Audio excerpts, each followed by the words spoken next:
Pat and Jeff and I were all working at Blizzard Entertainment, and we decided to start up this new company in February 2000. We really wanted to build a company that could focus on new experiences, trying new things, and that's what we were excited about, and that's why we built ArenaNet. We started in Pat's spare bedroom. There were 3 of us working out of Pat's spare bedroom. That summer we moved up to Seattle and worked out of the living room of my apartment. There were 7 of us, I think, working out of the living room. It was a hot summer with no air conditioning in a very small enclosed space. But we grew from there. We got our first offices in October of that year and just kept growing. We had just started a new company. We didn't want to just move across the street and have, that kind of revolving door atmosphere with Blizzard. We thought there was a line from the movie Hunt for Red October. When Cortez reached the New World, he burned his ships, and thus his men were well motivated. We thought we should be well motivated too. There are not that many times in your life when you can create something new in a new place. And we thought, let's pick the best environment. And Seattle really has a thriving game development community. And of the various places we looked at, we thought Seattle has a great quality of life. It's a beautiful city. That's where we wanted to start. I love Seattle. I love the Northwest. I was originally raised in the South in North Carolina, and then I lived in Los Angeles for about 8 years, which is about as much culture shock as you can get. And from there I moved up here, and all of the best parts of the South, the mountains and the outdoors, are mixed with all of the best parts of Los Angeles and California. We've got technology, we've got Microsoft, we've got all these advancements just going tremendously fast in the area. And the Northwest is really the best of both worlds. And I absolutely love this area. It's a great place to be. Everybody's really just relaxed and has a kind of chill attitude about life. The Northwest, what's cool about Seattle in general is every city I go to, they don't have near the culture that Seattle seems to have as far as food and beer. We're never too far away from like an amazing hike or just beautiful coastline. Mostly our approach to who we wanted to bring onto the company is we wanted to bring on people who were super passionate about what we were doing. In general, we want to be a company of gamers. We want to be our own audience. We want to be making the games we love, and we know they're going to be great because we love them. Passionate gamers make passionate games. Everyone is excited about our game, about what we're making, about other games that they're playing. Programmers, artists, designers, tool developers, you name it, everyone under this roof. It's a family effort. It's a product of love. Everybody here is very passionate about what they do. Incredibly dedicated, not just to our project, but to games in general. Everybody's really pushing each other to, make the game look as good as it can, but also on a personal level. We're challenging ourselves artistically, creatively, and because of that, the game's just better all around. We've handpicked our artists and ended up, in my opinion, with one of the strongest art teams in the industry, which has been repeatedly proven by the numerous awards and successes our artists have had.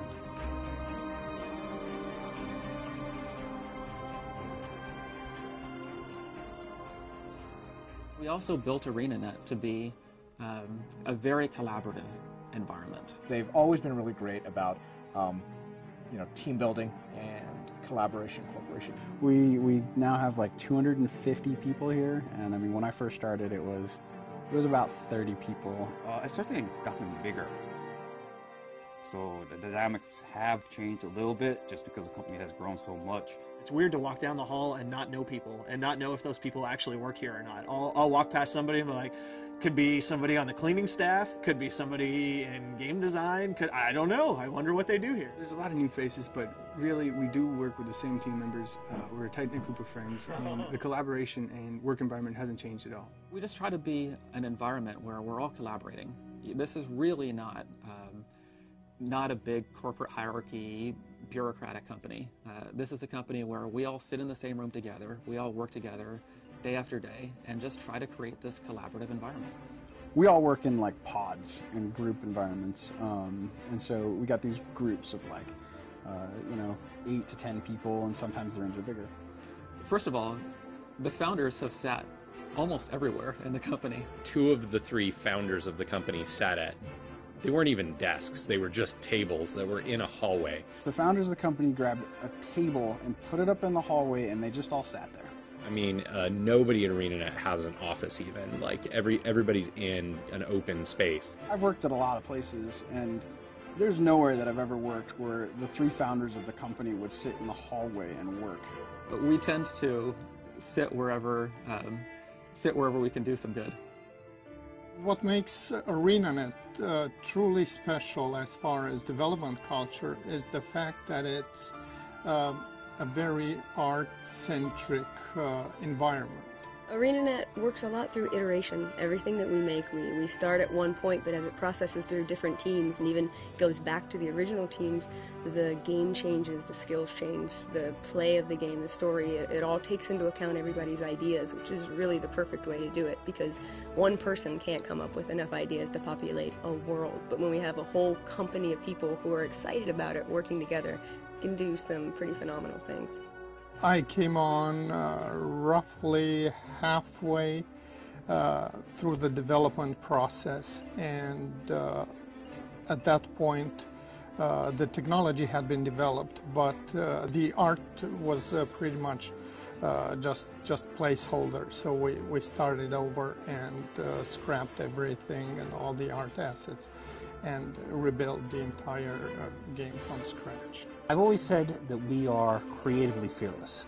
We are unafraid to go back and check what we've done, to iterate, to reiterate, to come up with new ideas, and if we come up with a new idea, to implement it without fear of the fact of, yes, we've worked for so long on this other way, just because, you know, it's in place doesn't make it the final piece. We do encourage people to literally put aside time towards experiments that are pretty much predestined to fail.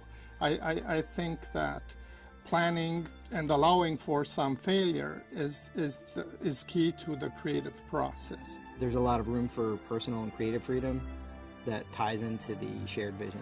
The entire company rallies behind the product, and it's really great to see what we're able to accomplish. ArenaNet is a company where I want our employees to reach out to our customers to say, you know, hi, I'm Mike. Hi, I'm Lindsay. Hi, I'm Isaiah. Get to know me as a person.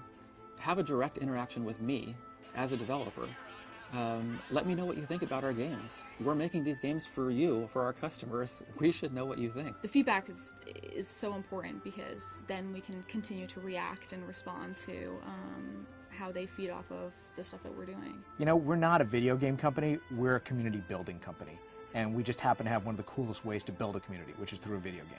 People in Europe are crazy about the game, especially in Germany. It's like we have a massive following in Germany. So every time we go there for a convention or for some player meetings, it's like we are always greeted with such enthusiasm and love. It's like it's a huge market for us. Europe is as core territory as you can get for us. If you don't have the community, you're not going to be successful. You need to make community a top priority. We want to get out there and meet our fans. Actually, the great part about trade shows is not only are you meeting the fans, but a lot of times you're kind of meeting the fans again. You know, you saw them last year and you got to know them last year, and they come back and say, hi, remember me from last year? And you get to talk to them about their experiences playing the game. That's what we want. We had to kind of sit tight after we did the announcement in 2007. We had that PC Gamer article, and then we just went dark for a couple of years. And so it's been really hard. We wanted to tell people so much. We've seen so much going on with the game. The biggest thing for me is the last couple of weeks where we actually got to pull the covers off and reveal some of the big stuff that we're working on. And fortunately, the MM audience has really taken it to heart, and the reaction's been awesome. Guild Wars 2 is so much bigger than anything we've ever built before, and the amount of content, the amount of work that's going into building this game, I feel like work-wise, it's the size of everything we've built before now, combined together into one game. Guild Wars 2 was a chance for us to take a step back, evaluate what we were able to accomplish with Guild Wars 1, and kind of redirect where we wanted to take the series. I think people will notice a pretty dramatic evolution. I think we learned a lot of cool things in Guild Wars 1, and it was such a big game, and there was so many crazy things that we tried that when Guild Wars 2 came around, we basically all sat back and we just started writing down all the things that we did differently. And so there's all these things that we're trying to do differently. And so I'm really curious to see how all those pan out. It is a whole new game that's going to blow people's mind. I mean, first of all, I play the hell out of Guild Wars 2, and so I'm going to play all of the content in Guild Wars 2. And secondly, I hope our customers also. I hope fans, when they get to play this game, they don't limit themselves to one race. There's just too much to see. I am going to play Char, because I'm the kind of girl that likes to rip people's heads off. I will go Char all the way, yeah. I'm gonna lean towards the Char. Probably Char. I really want to play the Char. I think they're the one race that is truly Guild Wars. They are unique unto themselves. There is just something about that bestial, monstrous, a force to be reckoned with, just insane. You just can't beat that. I'm gonna play as a Char because I want to be a badass. Are you a badass? No, I'm not, but I want to be one. My daughter likes the Char, so I'll probably end up rolling a Char at first, and then maybe an Asura. I'm probably gonna play Char first, and then maybe Asura, and if I get around to it, maybe a human. I'm gonna play a Norn. I'm probably gonna play a Norn. So I'm kind of an altaholic. I make a lot of alts, so I'll probably end up playing a Norn, I think, because transforming into a wolf just seems really cool to me. I think I'm going to be playing probably the Norn because they're big and hairy like me, so I can relate. I'm going to play as a human because that's what I played in G-Lib 1. My race, I have this image in Guild Wars now of Joe Hostile, and he was a human. And so my main guy will probably be a human just to carry on and continue that persona I had in the original game.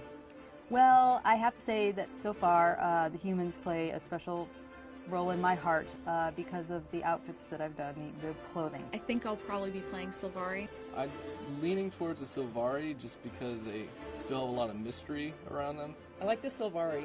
I'm kind of partial to the Sylvari right now. I am excited about the Sylvari because it's, in my opinion, one of the more unique races. Oh, my nature is Asura. I believe I'll play the Asura. I'll probably start with an Asura and with a profession that has yet to be named.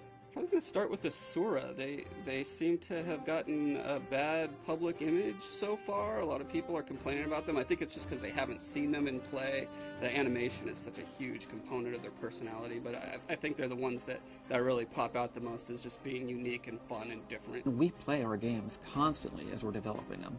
And the reason we do that is we figure if we've been having fun playing the game for 3 years before the game is released, then we know you're going to have fun as a customer playing the game for years after it's released. We want to build games that have legs, games that are going to stand the test of time, games that people are not going to just buy and play and be done with, but buy and want to be part of the community and just keep playing. And so it's fantastic when you release a game to be able to see people come in and start enjoying what you've been enjoying for the past 3 years and start to be able to see that, yeah, all these things we've been doing, players really do love and really do appreciate all the work we've been putting into this game.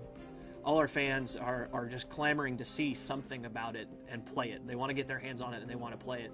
And everything that we're telling them we're doing in this game, they're all really excited about it. They can't wait to see it. And they just want to see if we're really doing what we claim we are. And we're doing it. The really unique thing about the development of Guild Wars 2 is we announced the development of Guild Wars 2 before we started working on Guild Wars 2. We figured we owed it to our fans to say, we've decided not to keep making campaigns for Guild Wars 1, but to make a new game that is everything that we want Guild Wars to be. So we just told them straight from the beginning, we're going to have to go away for a while and make this game, and you're not going to hear a lot from us while we're making this game. And so we worked in silence for 2 years, because we wanted to kind of under-promise and over-deliver and wait till we really had something to show before we showed. And so it's so nice now to be able to just kind of open up the floodgates and say, there is so much to Guild Wars 2, and we've been waiting to tell you, and now we can tell you everything there is in this game.